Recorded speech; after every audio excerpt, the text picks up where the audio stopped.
Ethiopia, Oromo soldiers mutilated captured female Fano combatant. The ever-barbaric soldiers of the fascist Oromo Islamic regime of the Nobel Peace Laureate, Abiy Ahmed Ali, killed and mutilated a breast of a fallen Fano combatant in the Amhara region of Ethiopia. She is identified as Fanat Balaam, and was a member of Amhara Fano National Force, AFNF, West Zone, Rasbitwooded Mengesha Anti-Chem Division, and Arenza Damat Brigade. According to sources, she was a member of the commando unit of the Fano forces operating in the Gajam area. AFPF alleges that government forces naked the body of Fanat Balaam, pulled a knife, mutilated her breast, skinned her and threw her breast on the asphalt road. The Fano forces cited conventions about war. Let alone a dead body, captured soldiers should be treated humanely and handed over to humanitarian organizations like the Red Cross, it said. Notably, Fano forces handed over about 16 wounded soldiers, from the operations in North Wallo, to ICRC. The image of Fanat Balaam has been trending on social media platforms among Ethiopian users. The story had stirred more anger against the Defense Force and the ruling Prosperity Party. The Ethiopian Defense Force has not remarked about that incident.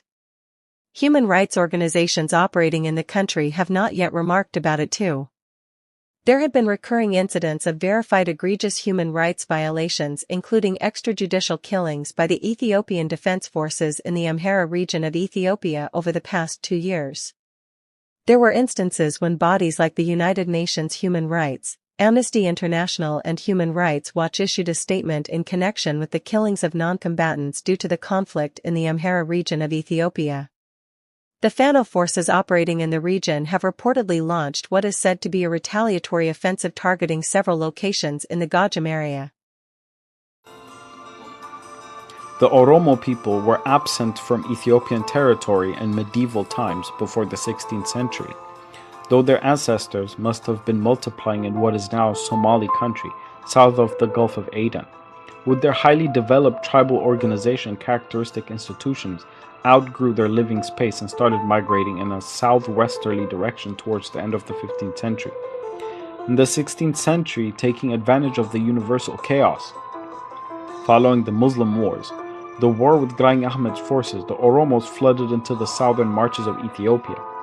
As a result of this wholesale immigration, and in spite of the ferocious resistance of various Ethiopian monarchs, the Oromo came to occupy a great part of the plateau as far north as Wallagga, Shoa, in the region of Harar. They also occupied with less difficulty large tracts of the intermediate levels, as for instance the escarpment region of Wallo, where they form a buffer community between the Amhara of the highlands and the Danakil of the desert. As Buxton and other authorities, both local and international, relate, the migration and expansion of the Oromo resulted in the genocide of a significant and massive number of the Amhara population and other indigenous people inhabiting the southern region. In Abba Bahari's chronicles known as Zenahulagala, which is an eyewitness work dating to the 16th century by an Orthodox monk, who records the massive and atrocious genocidal acts against the Amhara indigenous peoples by the Oromo and their invasions of different regions.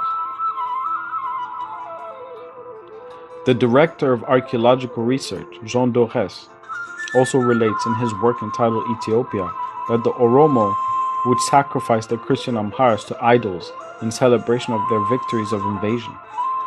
The Emperor Iyasu in one instance would avenge the Amharas which the Boran Oromo had invaded, captured and sacrificed to idols.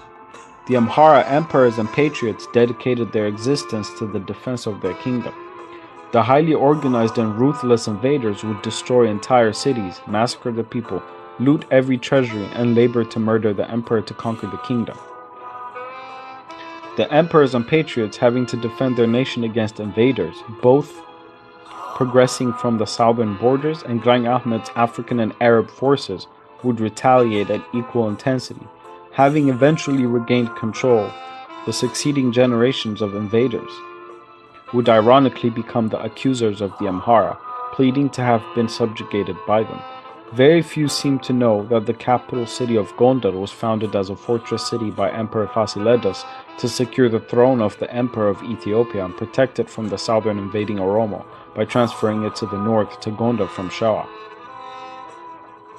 Fasilides himself was born in Shoa, and his father Susnios, who was captured by the Oromo at 16 and lost his father at their hands while at war with them. The heir of the princes known as Zamena Masafint was 100 years of the nation drowned in utter instability as a result of the constant wars with the expanding Oromos. It is indeed ironic that Amhara, patriots, are ever painted as subjugators, whereas it is they who have been pushed on their own land and their people who underwent an undiscussed genocide. I'm reporting live in Seattle where Oromo immigrants have decided to occupy the Space Needle and illegally butter it down.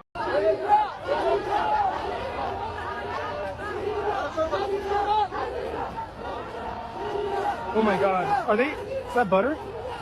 The Space Needle is shaped like a tree, so we decided to put butter on it. It is our ancient Oromo tradition. Wadajabachu! Seattle, please! Put the butter down! Everyone drop the butter